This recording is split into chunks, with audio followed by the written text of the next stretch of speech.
Kami yan nasa uma.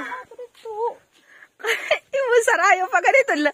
Makadto pa ito nga to. Yan na nagkukulwa mo na mga lube. Lagpas pa ito dito. Kau na ko nga. Pero hala ba ini din na sukan din dalan.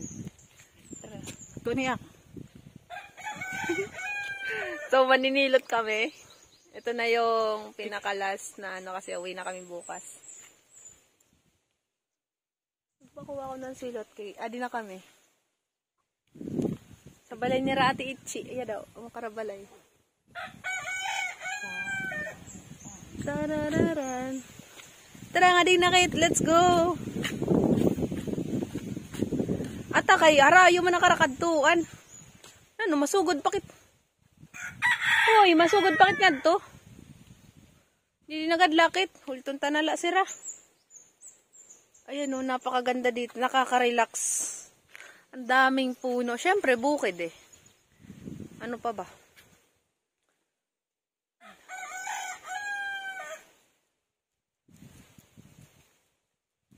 Nakatuon ta sira. Pasugad man. Picture daw siya. Pero allergy siya dyan sa mga tusok-tusok sa mga halaman.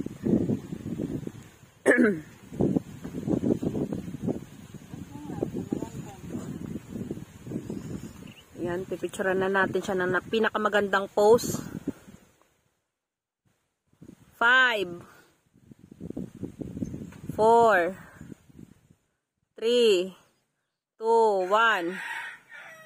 Isa pa. 1 2 3 go. Ay, nakabidyo ka nga yan. Inay!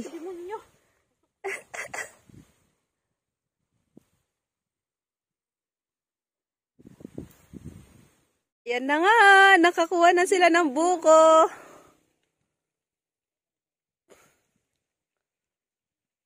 Ang dami nilang kinuha, grabe. O, si libre.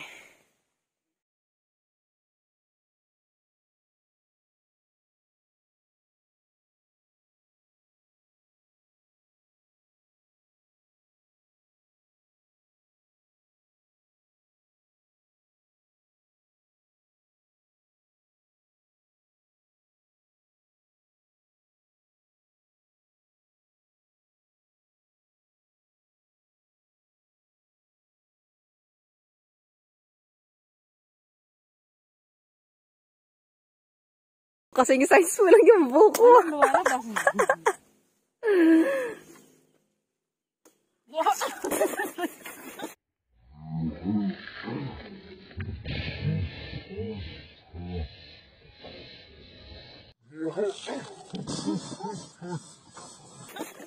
Ginagawa mo.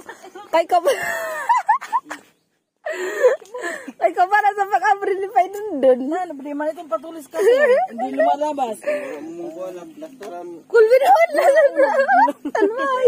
Nagkagawas nga tana. Nagkasulod dun sa pirong. Palisi. Ore mo. Yeah. Ininala. Yummy. Matamis. Grabe ang sarap. Tingnan mo naman yung naubos namin ang dami. Ilan na yan na buko? Ilan na buko na buksan mo? Baka 4. Adi si Tukwan. Pulo. Pulo kong tanan. Napulo yun.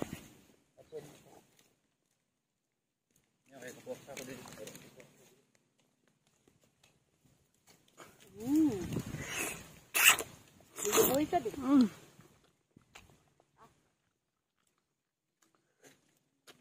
Sarap.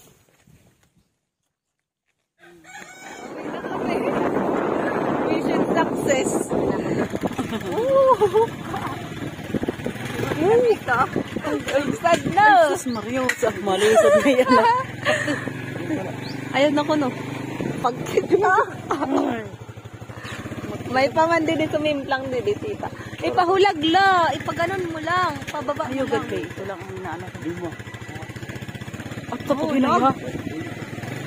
Nahulog? Mahal, nahulog din siya. Oo, di pailan doon. Nahulog doon. Ano ba yan? Ba't ayaw ko mo?